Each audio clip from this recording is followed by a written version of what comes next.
کیا آپ نے کبھی محسوس کیا کہ کسی بڑی آزمائش یا مشکل سے پہلے زندگی میں کچھ عجیب تبدیلیاں آنے لگتی ہیں؟ کبھی دل بے چین ہو جاتا ہے اور کبھی بار بار کوئی نصیحت سننے کو ملتی ہے، اور کبھی ایسا لگتا ہے کہ اللہ تعالیٰ ہمیں کسی بات کی طرف متوجہ کر رہا ہے۔ آج کی ویڈیو میں ہم اسی موضوع پر بات کریں گے کہ اللہ تعالیٰ اپنے بندوں کو کن طریقوں سے متوجہ فرماتا ہے اور ہمیں ان اشاروں کو کیسے سمجھنا چاہیے۔ سب سے پہلے ایک بات یاد رکھیں کہ اللہ تعالیٰ اپنے بندوں پر بہت مہربان ہے۔ وہ کسی بندے کو اچانک پکڑنا نہیں چاہتا، بلکہ اسے سنبھلنے کے مواقع فراہم کرتا ہے اور بار بار اشارے دیتا ہے کہ وہ سنبھل جائے۔ آج ہم چند ایک اشاروں کی بات کریں گے۔ تو سب سے پہلے جو پہلا اشارہ ملتا ہے انسان کو، وہ ہے بار بار نصیحت ملنا۔ کبھی کبھی ایسا ہوتا ہے کہ آپ سوشل میڈیا کھولیں تو ایک ہی موضوع سامنے آتا ہے، مسجد جائیں تو امام صاحب اسی بات پر بیان کر رہے ہوتے ہیں، کسی دوست سے بات کریں تو وہ بھی وہی نصیحت کر دیتا ہے۔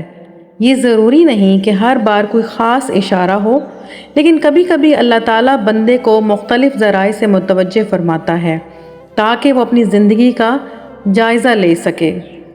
دوسرا اشارہ جو ملتا ہے انسان کو کہ گناہ کے بعد دل کا بے چین ہو جانا۔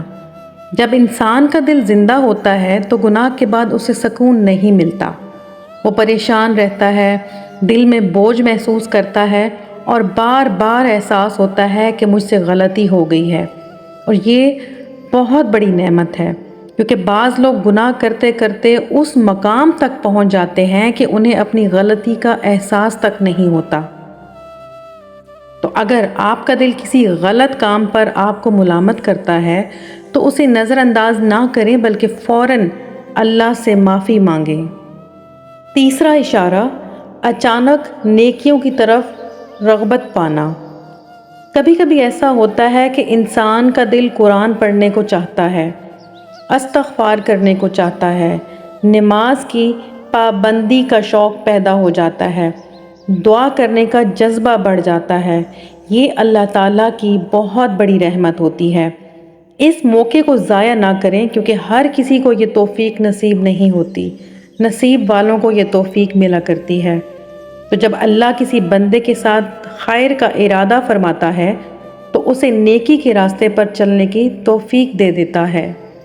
چوتھا اشارہ چھوٹی آزمائشوں کا آنا۔ بعض اوقات زندگی میں چھوٹی چھوٹی پریشانیاں آتی ہیں، کسی کام میں رکاوٹ آ جاتی ہے، مالی تنگی آ جاتی ہے، کسی قریبی شخص سے اختلاف پیدا ہو جاتا ہے۔ ایسی صورت میں صرف شکایت نہ کریں، بلکہ یہ بھی سوچیں کہ کہیں اللہ تعالیٰ مجھے کسی غلط راستے سے واپس تو نہیں بلانا چاہ رہا، کیونکہ آزمائش ہمیشہ سزا نہیں ہوتی، بعض اوقات یہ انسان کی اصلاح کا ذریعہ بھی بنتی ہے۔